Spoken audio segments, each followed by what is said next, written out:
Hello friends, Tripathi commerce classes में आप सभी का स्वागत है। मैं डॉक्टर महेंद्र त्रिपाठी आज आप लोगों को अकाउंटिंग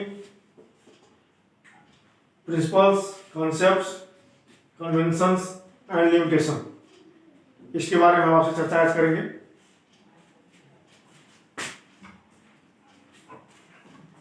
इसके बारे में चर्चा करेंगे accountancy principles, concepts, conventions, limitation.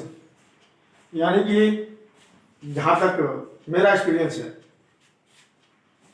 कि लड़के ज़्यादातर परंपराएं और अवधारणा को एक ही मान लेते हैं।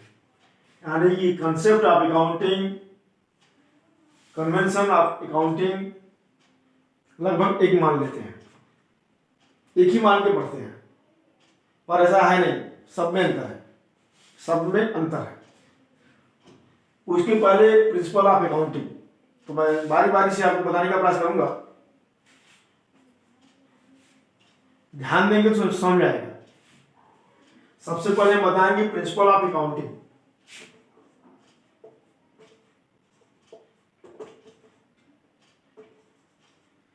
प्रिंसिपल ऑफ अकाउंटिंग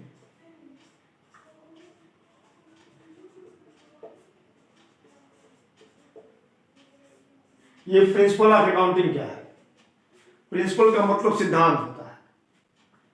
तो जैसा कि चूंकि आप लोग कॉमर्स के विद्यार्थी हैं, लेकिन क्लास हाई स्कूल तक तो विज्ञान पढ़े ही होंगे, और विज्ञान में जानते हैं कि विज्ञान के जो सिद्धांत होते हैं वो यूनिवर्सल होते हैं, यानी कि वो हमेशा सही होते हैं। क्योंकि कॉमर्स के सिद्धांत यूनिवर्सल तो नहीं है, क्योंकि ये मानव निर्मित है। जैसे मैं बता दूं, मैं तो फिजिक्स नहीं अब पढ़ा रहा हूँ, और मैं बताना चाहूँगा कि हाई स्कूल में पढ़े होंगे न्यूटन का 2-3 नियम पढ़े होंगे।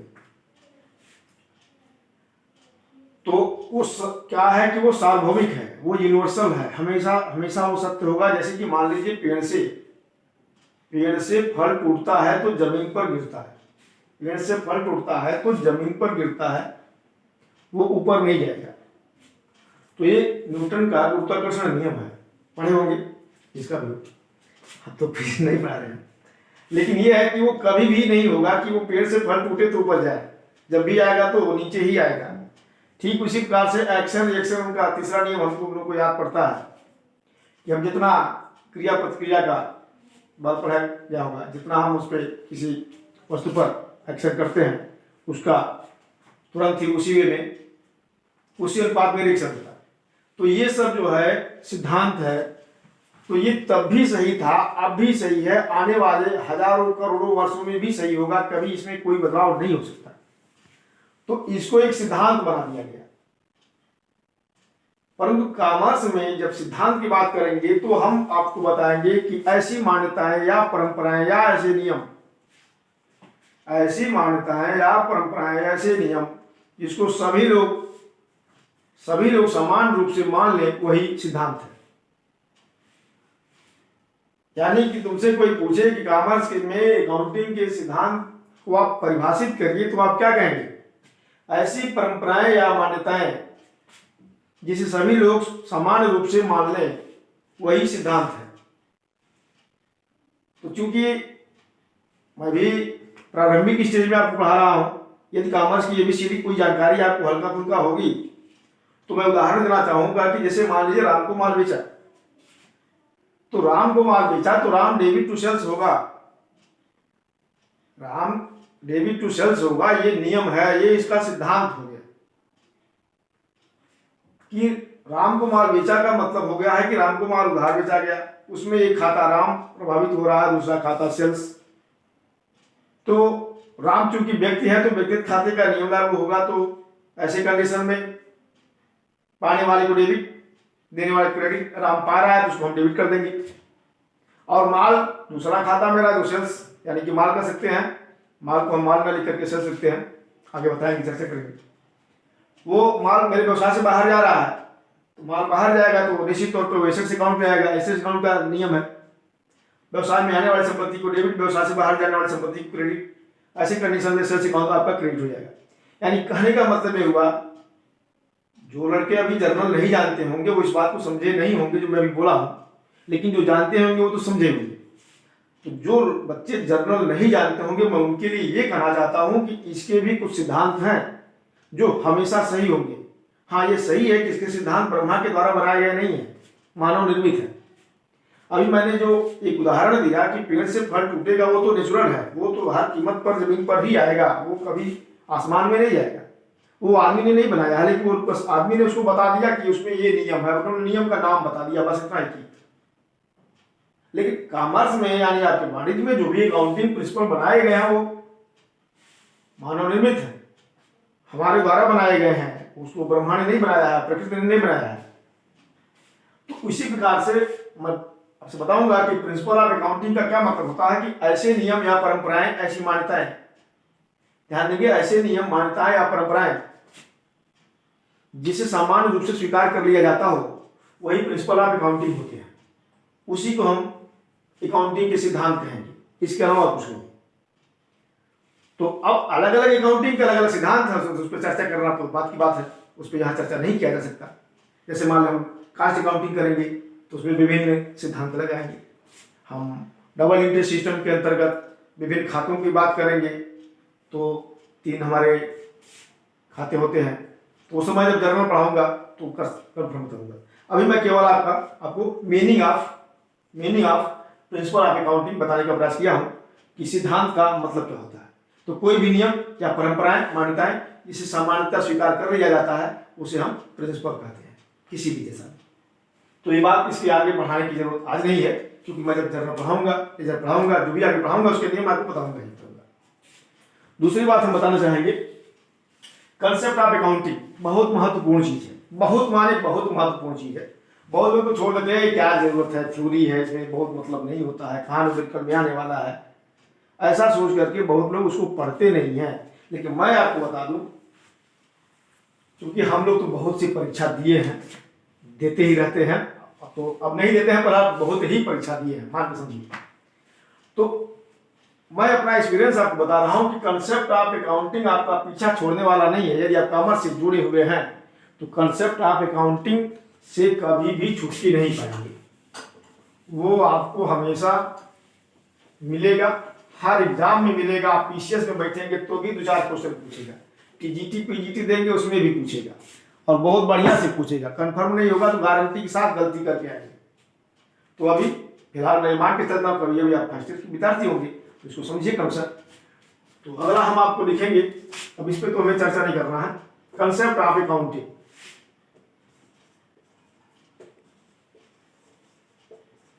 कंसेप्ट ऑफ अकाउंटिंग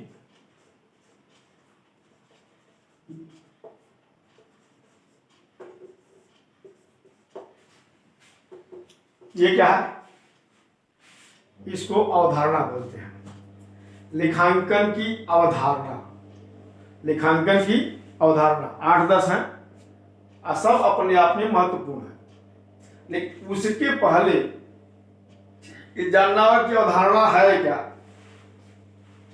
अवधारणा क्या है। तो मैं आपको बता दूं, इसको समझने के पहले कॉमर्स से थोड़ा अलग हट जाइए। तो ऐसे समझिए कि सूर्य को ये बताने की जरूरत नहीं है कि हम सूर्य हैं, चंद्रमा को बताने की जरूरत नहीं है कि हम चंद्रमा है, रात को बताने की जरूरत नहीं कि हम रात है, दिन को बताने की जरूरत नहीं है कि मैं दिन हूं, क्योंकि ये सब स्वयं सिद्धियां हैं, ऑटोमेटिक होंगी ही होंगी, आप उसे बच नहीं सकते, उसे हट नहीं सकते। ठीक उसी प्रकार से आपके कॉमर्स में भी कुछ स्वयं सिद्धियां हैं जिसे आपको मानना पड़ेगा। इसमें आपका कोई तर्क काम नहीं करेगा, इसमें आपका कोई तर्क काम नहीं करेगा, यानी तर्कों के आधार पर इसे झुठला भी आप नहीं सकते।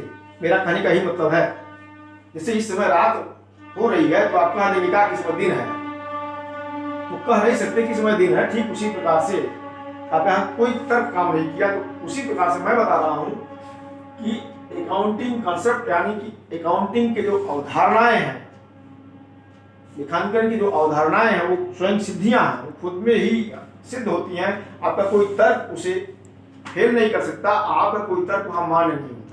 अब वो कुछ है वो मैं बतला रहा हूं क्रमशः धीरे धीरे।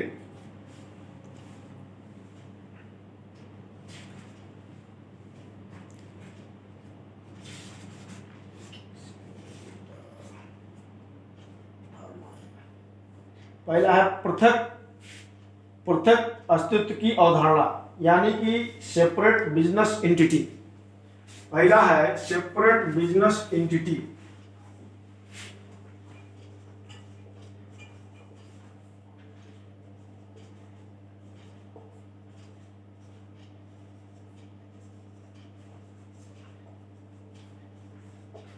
सेपरेट बिजनेस एंटिटी, इसको हिंदी में बोलेंगे तो पृथक व्यवसाय के अस्तित्व की अवधारणा।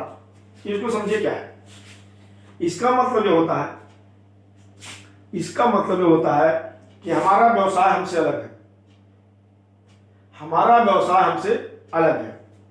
अब आप सोचते नहीं होंगे ये कैसे आप कह दिए हमारा व्यवसाय हमारा है हमसे अलग कैसे। अरे भाई, आपसे अलग यदि नहीं है तो जो आप सामान अपने बिजनेस में खरीद के ले आए हैं बेचने के लिए, उसको आप अपने घर में तब यूज कर लीजिए। क्या परिणाम होगा? आपका बिजनेस बढ़ जाएगा, आपका बिजनेस एकदम गारंटी के साथ खत्म हो जाएगा। तो इसको बचने के लिए आप क्या करते हैं कि जितने का सामान आप खुद यूज करते हैं उसका लागत मूल्य तो बिजनेस में आप डाल ही देते हैं। किसी भी बिजनेसमैन से आप पूछिएगा या आपके घर में बिजनेस होगा तो ऐसा आपके पिताजी करते ही होंगे। यदि ऐसा नहीं करते तो बिजनेस नहीं चला सकते, गारंटी। तो यहाँ यही एक स्वयं सिद्धि है। मेरा मतलब क्या है, व्यवसाय का अस्तित्व अपने मालिक से अलग होता है। इसका नाम है पृथक व्यवसायिक अस्तित्व की अवधारणा। यानी इस अवधारणा में हम ये मानते हैं कि हमारा व्यवसाय हमसे अलग है। तो अलग कैसे है? इसी प्रकार अलग है कि यदि व्यवसाय से कोई धनराशि निकालते हैं तो उसे हम पुनः उसमें डालने का प्रयास करेंगे। व्यवसाय का कोई कर्जा होगा तो सबसे पहले व्यवसाय के स्रोतों से ही पूरा करेंगे। क्योंकि आगे मैं बताऊंगा, जो लोग कॉमर्स के विद्यार्थी होंगे, यदि वीडियो को आप लोग देखते होंगे, कुछ लोग हो सकता है भाई पढ़े, ऐसा तो है नहीं कि सब लोग फ्रेशर ही हैं, कुछ लोग पढ़े भी होंगे, तो वो ये बात को जानते होंगे कि सोल ट्रेड में, पार्टनरशिप में इनका लिमिट जो होता है वो अनलिमिटेड होता है। यानी कि एकाकी व्यापार और व्यवसायिक और साझेदारी व्यवसाय में जो दायित्व होता है साझेदारों का या सोल ट्रेड प्रोप्राइटर का, वो अनलिमिटेड होता है। उसका मतलब ये है कि व्यवसाय के दायित्वों को पूरा करने में व्यवसाय के स्रोत पर्याप्त नहीं है तो आपकी निजी संपत्तियां बेची जा सकेंगी। परंतु आज हमें यहाँ ये चर्चा नहीं करना है, वो तो मैं इसलिए बतला दिया कि यदि आप लोगों में से कोई ये सोच रहा होगा कि ये बात नहीं है तो उसलिए। तो कहने का मतलब कि सेपरेट बिजनेस एंटिटी का मतलब होता है कि हमारा व्यवसाय हमसे अलग है। और यही कारण है कि व्यवसाय के दायित्वों को पूरा करने के लिए सबसे पहले हम व्यवसाय के स्रोतों का प्रयोग करेंगे। अब यदि वह नहीं है पर्याप्त तो मजबूरी में हम अपने निजी प्रॉपर्टी को बेच के पूरा करते हैं। हालांकि ये सभी जगह नहीं होता है, लेकिन दो जगह तो होता ही है। सोल ट्रेड में होता है और पार्टनरशिप में होता है। तो उस पर जब मैं चर्चा करूंगा तो विधिवत चर्चा करूंगा, आज उसकी जरूरत नहीं है। आज आप ऐसे समझिए कि हमारा बिजनेस हमसे अलग है, यानी कि व्यवसाय से लिए गए कर्जे को हम व्यवसाय के स्रोतों से पूरा करेंगे और व्यवसाय से निकाले गए धन को हम उसमें लगाएंगे। हम अलग हैं, मेरा व्यवसाय अलग है। यदि अलग न होता हम एंट्री नहीं करते। मान लीजिए व्यवसाय आरंभ करते हैं तो हम एंट्री करते हैं cash account debit to capital, cash account debit to capital. अरे भाई, व्यवसाय मेरा, पैसा भी मेरा, तो कैपिटल क्यों लिख रहे हैं बताइए ना हमको। कैपिटल हम इसीलिए लिख रहे हैं क्योंकि व्यवसाय मेरा है जरूर, लेकिन हमारा व्यवसाय हमसे अलग है। और हम ये मानेंगे कि व्यवसाय में जो पैसा आया है मैं नहीं दिया हूं, वो कैपिटल से आया है। कहां से आया है? कैपिटल से आया है। यानी कि पृथक व्यवसायिक अस्तित्व की अवधारणा, जिसको हम बोलते हैं सेपरेट बिजनेस एंटिटी कंसेप्ट, इसमें ये मान के चलते हैं, हमेशा ये मान के चलते हैं कि मेरा बिजनेस हमसे अलग है, हमारा निजी स्रोत अलग है, मेरा बिजनेस अलग है। आगे हम बढ़ेंगे, दूसरा आपको बताने का प्रयास करेंगे। मुद्रा माप की अवधारणा, मनी मेजरमेंट कॉन्सेप्ट।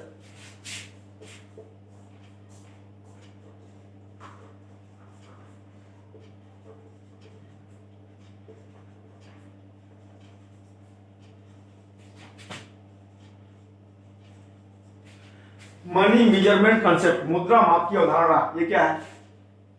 बहुत आसान चीज है, इसमें समझने की ही बात है, ज्यादा दिमाग मत लगाइए, इसके नाम से यह स्पष्ट है, मुद्रा मापन अवधारणा। मनी मेजरमेंट मतलब यह है कि महेंद्र तिवारी बहुत बढ़िया पढ़ाते हैं, इस बात का कोई लेखा नहीं हो सकता।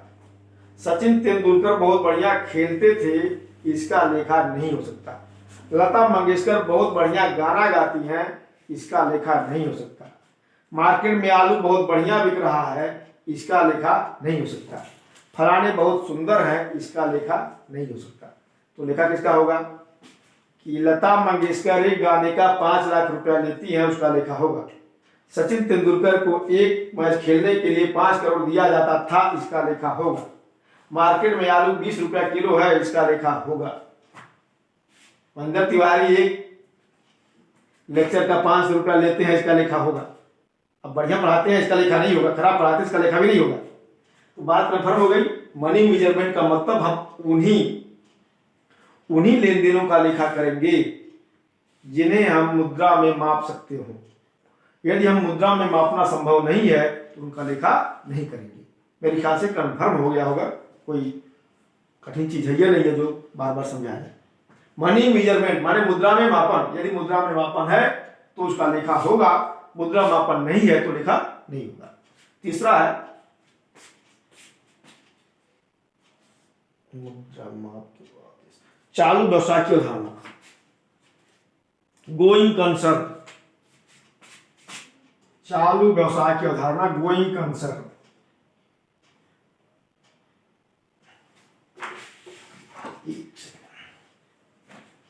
इसको बोलते हैं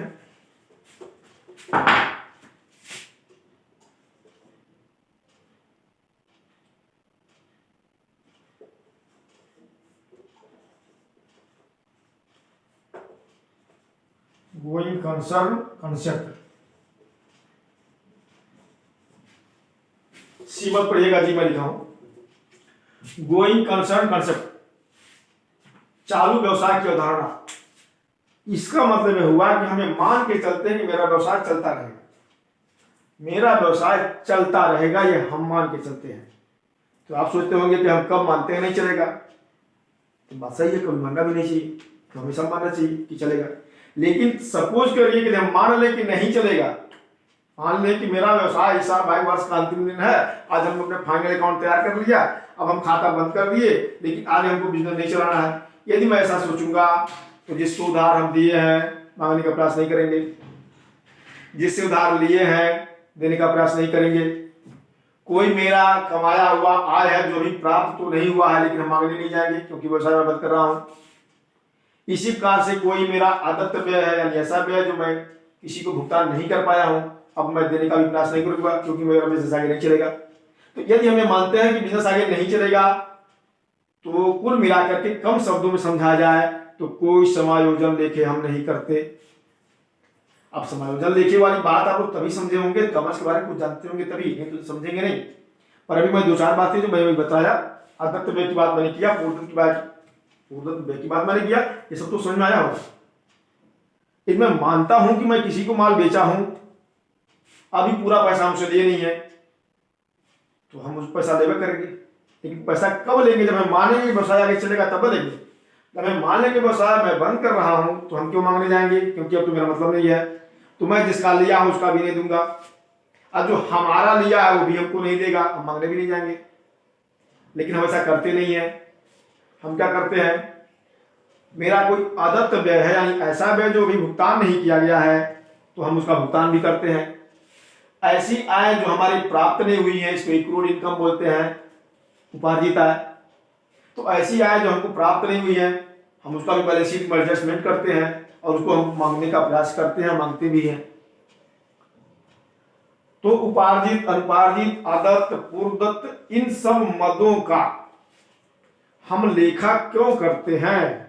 क्योंकि हमें मानते हैं कि गोइंग कंसर्न कॉन्सेप्ट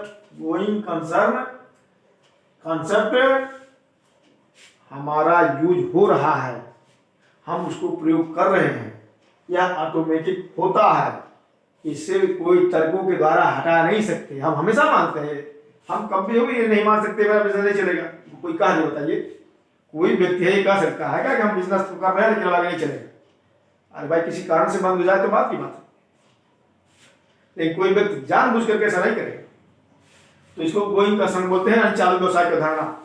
तो तुमसे कोई पूछे चालू व्यवसाय क्या है, तो चालू व्यवसाय अवधारणा या हमेशा ये मान के चलती कि मेरा बिजनेस आगे भी चलता रहेगा।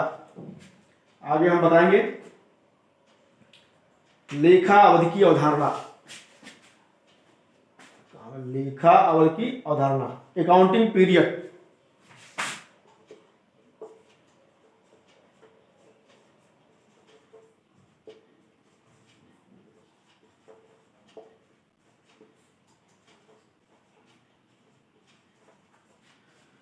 अकाउंटिंग पीरियड कॉन्सेप्ट यानी कि लेखा अवधि की अवधारणा।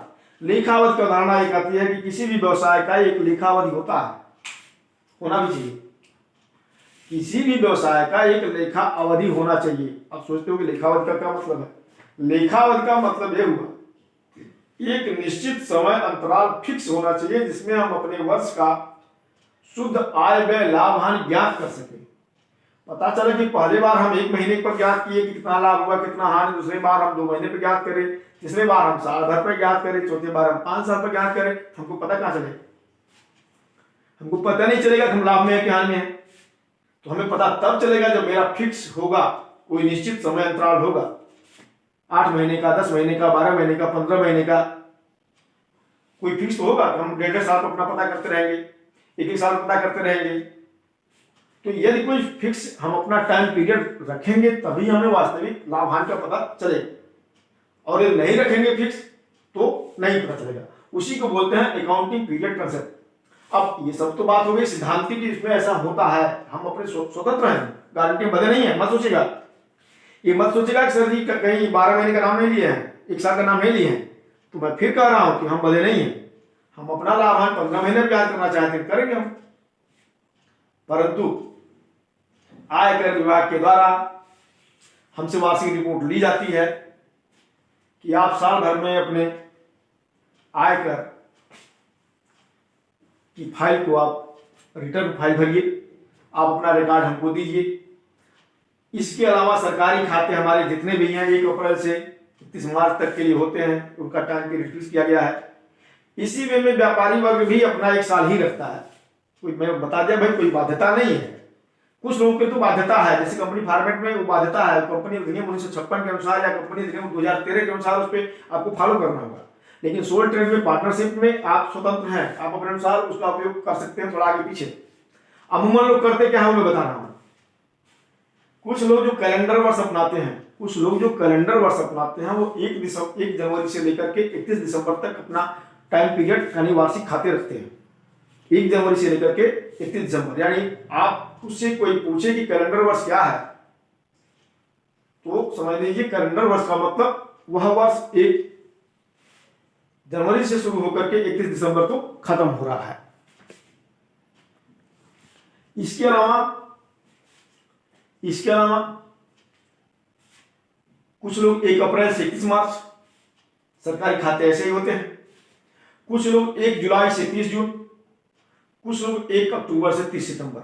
सामान्यतः 4 तरह से खाते तैयार किए जाते हैं, लेकिन ज्यादा उपयोग 1 जनवरी से 30 दिसंबर का होता है। इसके अलावा दूसरे नंबर पर कह सकते हैं सरकारी खाते तो सब 1 अप्रैल से 31 मार्च तक के होते हैं।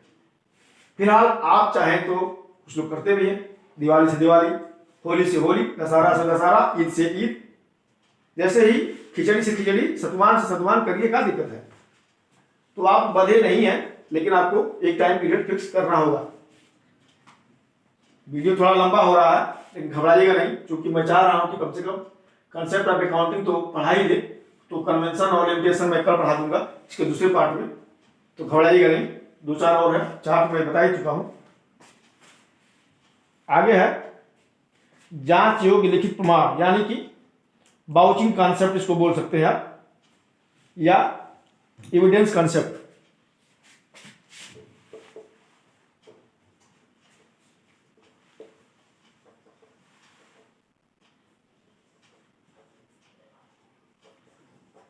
एविडेंस कॉन्सेप्ट एविडेंस मतलब सबूत, प्रमाण। यह अवधारणा ये कहती है कि कोई भी लेखांकन कार्य करिए उसका प्रमाण होना चाहिए।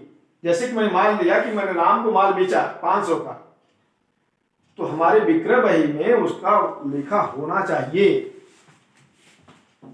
और इसके अलावा हमने क्या माल बेचा उसका स्टॉक बही से भी मैचिंग होना चाहिए। स्टॉक बही ले आएंगे, उसमें लिखा होगा कि राम कोई व्यक्ति है जिसको हमने 500 रुपये का माल दिया है, तो यदि वो हमको मिलता है तब तो हम वो अकाउंटिंग करेंगे। अब पता चला कि हमारा माल जैसे कि पीछे पड़ा है, झूठा लिख रहे हैं राम डेबिट टू सेल्स, का मतलब होगा उसका हमने ये मार्कर खरीदा, ठीक है 20 रुपए का ही चाहिए, तो हम सीधे लिख देंगे स्टेशनरी डेबिट टू कैश, ये मान्य नहीं होगा। मार्कर खरीदा तो जिस दुकान से खरीदा उसका पर्ची कहाँ है, पर्ची देख करके वो एंट्री होनी चाहिए। ये एविडेंस कंसेप्ट यही कहता है, इसको वाउचिंग कंसेप्ट भी बोलते हैं। यह अवधारणा यह कहती है कि कोई लेखांकन कार्य आप बिना सबूत को नहीं करेंगे। आप किसी को माल बेचे हैं तो उसकी रसीद आपके पास होनी चाहिए। कहीं से खरीद के आया है तो आपको बीजक वही आपके पास होनी चाहिए जिसमें हम लेखा करेंगे, उसका वाउचर भी आपको होना चाहिए जो आपको माल बेचा है। आपने किराया कहीं दिया है तो वो पर्ची होनी चाहिए, पेट्रोल कहीं भरवाया तो वो पर्ची होनी चाहिए। मेरा मतलब है कि बिना पर्ची के बिना वाउचर के कोई लेखांकन कार्य नहीं होना चाहिए। ऐसा करते हैं तो सही है, ऐसा नहीं करते हैं तो बिजनेस में घाटा तय है, गारंटी है। तो एविडेंस कॉन्सेप्ट या वाउचिंग कॉन्सेप्ट यही कहता है, इसके अलावा कुछ नहीं है। घबराइएगा नहीं, आगे बताता हूं। जांच योग्य लिखित ओके। द्विपक्ष अवधारणा बहुत बढ़िया है, क्या dual concept.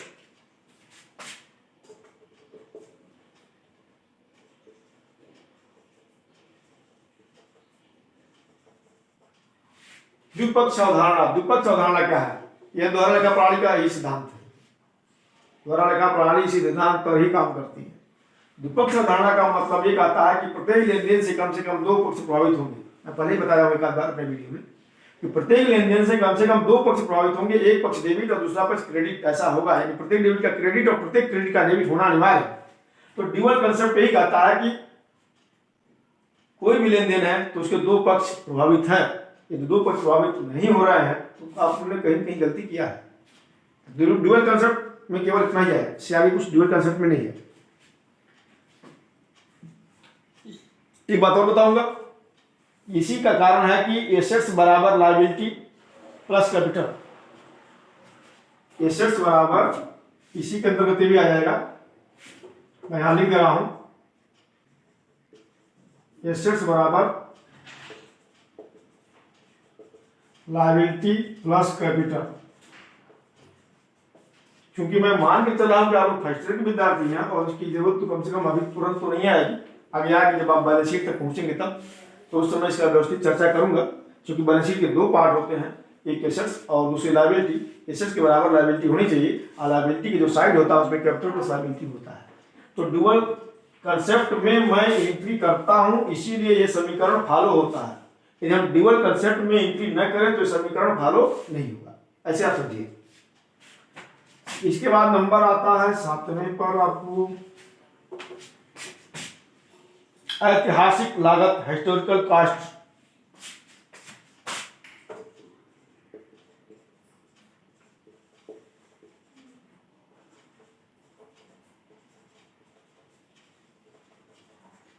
Historical cost concept, ऐतिहासिक लागत। ऐतिहासिक लागत का मतलब होता है वह लागत जो वस्तु को पूर्ण करने तक होता है। वह लागत जो वस्तु के पूर्ण करने तक होता है उसे हम ऐतिहासिक लागत कहते हैं। सपोज करिए ये मार्कर मैंने खरीदा 20 रुपए में, इसे मैंने खरीदा 20 रुपए में। अब तुम लोग 50 पाए होगे, मैंने जानता हूं, मैं तो 20 में पाया हूं। तो यदि ये 20 रुपए में मैं खरीदा हूं तो इसका हिस्टोरिकल कॉस्ट जो है वो 20 रुपए माना जाएगा। क्यों? क्योंकि हो सकता है जो हमको बेचा है, हो सकता है जो हमको बेचा है वो 18 में खरीदा हो, 2 रुपए लाभ भी लिया हो, लेकिन मेरे लिए क्या इसका लागत पड़ा 20 रुपए। क्योंकि इसको खरीदने के बाद मैंने इसमें और कोई इसमें एक्सपेंसेस ऐड नहीं किया है। सपोज करिए कि इसमें हम कुछ और भी बीच में इसके लगाना चाहें, टेप लगा दें या ऐसे कुछ इसको बेहतर बनाने के लिए, और ₹1 उसमें हमने जोड़ दें, ₹1 का सामान इसमें हम लगा दें, तो हिस्टोरिकल कास्ट मेरा 21 हो जाए। यानी हिस्टोरिकल कास्ट का मतलब वस्तु को पूर्ण लागत, वस्तु की पूर्ण लागत। एक्चुअल कास्ट भी इसको कर सकते हैं, एक्चुअल कास्ट भी है वही हिस्टोरिकल कास्ट है, इसमें कंफ्यूज होने की कोई जरूरत नहीं है। तो हिस्टोरिकल कास्ट का सामान्य परिभाषा यही है कि वस्तु की पूर्ण लागत, यानी जिसे यूज करने के लिए हमें और कुछ अधिक लगाने की जरूरत नहीं है, और कुछ लगाने की जरूरत नहीं है, वही हमारा हिस्टोरिकल कास्ट है। तो ये कहता है कि हिस्टोरिकल कास्ट अवधारणा जो कहता है आपका ऐतिहासिक लागत, कि किसी वस्तु की ऐतिहासिक लागत ज्ञात करना आवश्यक होता है और उसके बाद ही उसका लेखांकन किया जाना चाहिए। ऐतिहासिक लागत और कुछ नहीं इसमें। आगे बताएंगे उपार्जन, बहुत ही महत्वपूर्ण एक्रूवल कॉन्सेप्ट। 8वें नंबर पर एक्रूवल कॉन्सेप्ट बताएंगे।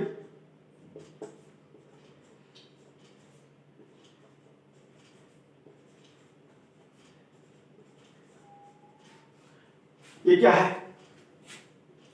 मैंने पहले ही बताया, बहुत ही महत्वपूर्ण माने बहुत ही महत्वपूर्ण। आपका पीछा एक्रूवल कॉन्सेप्ट छोड़ेगा नहीं। फाइनल अकाउंट से लेकर के जब तक आप पढ़ेंगे, कहीं भी जाएंगे, पीसीएस में बैठेंगे, सबसे कुछ नहीं पूछेगा तो जरूर पूछेगा। टीजीटी पीजीटी का पेपर देंगे तो जरूर पूछेगा एक्रूवल कॉन्सेप्ट क्या है। तो एक्रूवल कॉन्सेप्ट वो कॉन्सेप्ट है जिसके अंतर्गत हम ये मानते हैं कि हम अपने इनकम यदि हो गया हो तो प्राप्त भले ही ना हुआ हो लेकिन उसका लेखा करेंगे। ठीक उसी प्रकार से कोई खर्चा हमने कर दिया, भुगतान भले ही न किया हो लेकिन उसका लेखा करेंगे। यानी एक्रूवल कॉन्सेप्ट ये कहता है कि कोई घटना घट चुकी है तो घटना घट चुकी है तो उसका लेखा करिए। यह महत्वपूर्ण नहीं है कि आप वो धनराशि पाए हैं कि नहीं, या वो धनराशि दिए हैं कि नहीं। मान लीजिए मिस्टर यक्स ने हमसे माल खरीदा, मैंने उनको माल बेच दिया, उन्होंने पैसा हमको ₹1 दिया नहीं, तो क्या हम लेखा न करें? अरे भाई नहीं दिए तो क्या हुआ, हम तो लेखा करेंगे, उधार का लेखा करेंगे। फलाने डेबिट टू सेल्स लिखेंगे और उनसे बाद में पैसा मांगेंगे।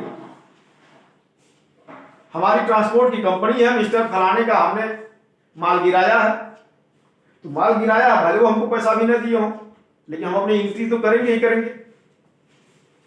तो हम एंट्री करेंगे accrued rent, debit to rent, क्योंकि हमको तो पैसा मिलना ही चाहिए। मेरा मतलब यह है कि हमको रेंट मिला नहीं, फिर भी हमने रेंट अकाउंट को क्रेडिट किया। अब ये बात जो मैं अभी बोल रहा हूँ कि आप जर्नल जानते होंगे तभी जानेंगे, नहीं तो आप थोड़ा सा पता लगेगा तो घबराइएगा नहीं, आगे जाकर समझ में आएगा।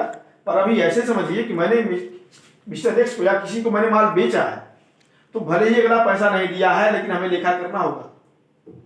हाँ, ये लिखेंगे को भी हमको पैसा नहीं मिला है, हम उसको छोड़ेंगे थोड़ी, इसमें थोड़ी कहते हैं पैसा मिल गया, लेकिन हमें लेखा करेंगे उसी वे में लिखेंगे। तो एक्रूवल कंसेप्ट यही कहता है कि कोई घटना घट जाती है, मतलब घटना का मतलब यहाँ दुर्घटना न समझिएगा, घटना का मतलब यही है कि वह काम हमने कर दिया है, तो भले ही वो धनराशि हमको मिला हो या नहीं मिला हो, हम उसका लेखा करेंगे और उतने से ही करेंगे जितने का हमने माल बेचा है।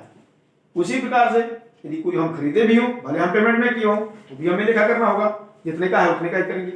एक्रूवल का मतलब यह है कि इनकम मेरा हो गया है तो लेखा करूंगा, एक्सपेंसेस मेरा हो गया है तो लेखा करूंगा। यह महत्वपूर्ण नहीं है कि भुगतान किया गया है कि नहीं, या भुगतान लिया गया है कि नहीं। आगे बताऊंगा।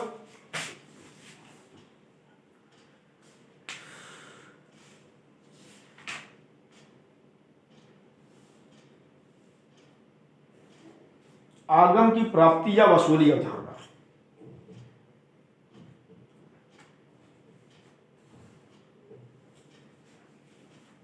वसूली अवधारणा, बस एक सेकंड रुक जाओ।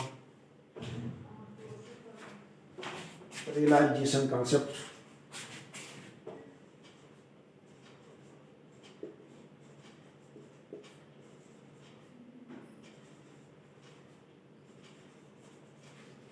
रियलाइजेशन कंसेप्ट, वसूली अवधारणा हमेशा ये कहती है कि जितने फैक्टर्स आपके बिजनेस में लगाए गए हैं उनकी पूर्ण वसूली होनी चाहिए।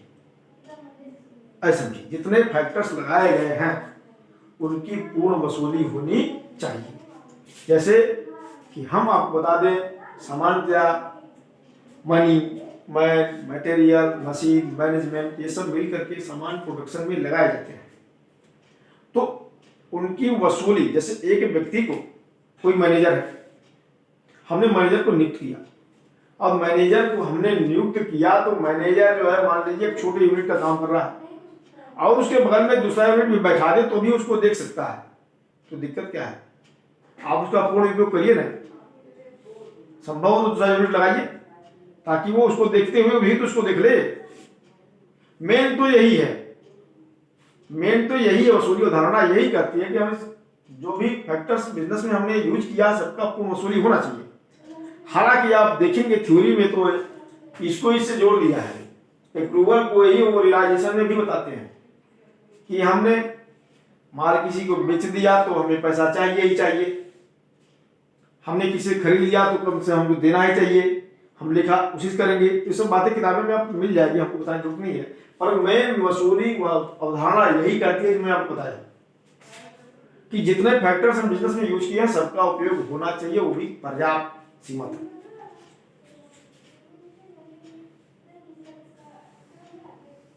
इसके बाद है आपका मैचिंग कॉन्सेप्ट, लागत आगम।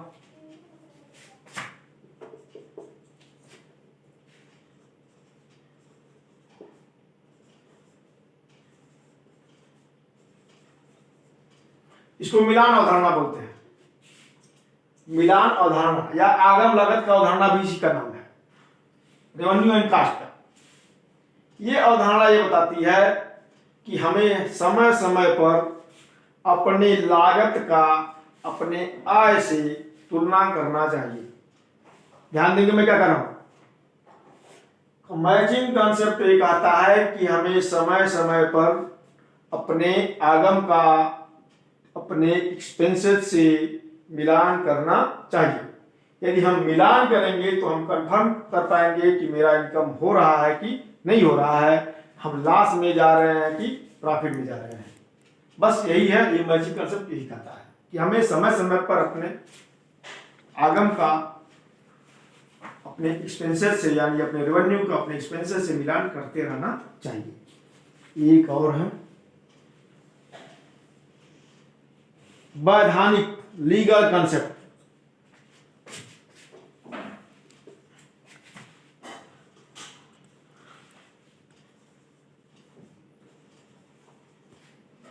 वैधानिक अवधारणा, वैधानिकता की अवधारणा ये क्या है? ये भी बहुत आसान है, जो कुछ नहीं सोचना है। वैधानिकता नाम सुनते ही आप लोगों के समझ में आ गया होगा कि कुछ सरकारी बाउंडेशन लगने वाला है। इसका मतलब यह हुआ कि यदि मेरा बिजनेस कुछ इस प्रकार का है कि हमें कुछ वैधानिक प्रक्रिया से, कुछ कानूनी प्रक्रिया से होकर के गुजरना है तो हमें वो कर लेना चाहिए, क्योंकि वो करना मेरी मजबूरी है, हम उससे बच भी नहीं सकते। आप सोचते होंगे कि क्या इसमें वैधानिकता की बात आ गई, क्या आप बता रहे हैं? तो मैं आपको बता रहा हूं। सपोज करिए आप स्पीड बेचना चाहते हैं, कभी स्पीड की दुकान पर गए नहीं होंगे मैं समझता हूं, लेकिन यदि आपके भैया, चाचा, कोई भी आपके नात रिश्तेदार कोई भी यदि साइंस पढ़ते होंगे तो उनको पता होगा कि स्पीड की कुछ दुकानें होती हैं जहाँ पर केवल स्पीड बिकता है और वो विभिन्न लैब को बेचते हैं। स्पीड का मेन उपयोग तो लैब में ही है और जगह पर नहीं है, और जगह पर है हमारे शराब की फैक्ट्री में है, उससे आपका क्या लेना देना।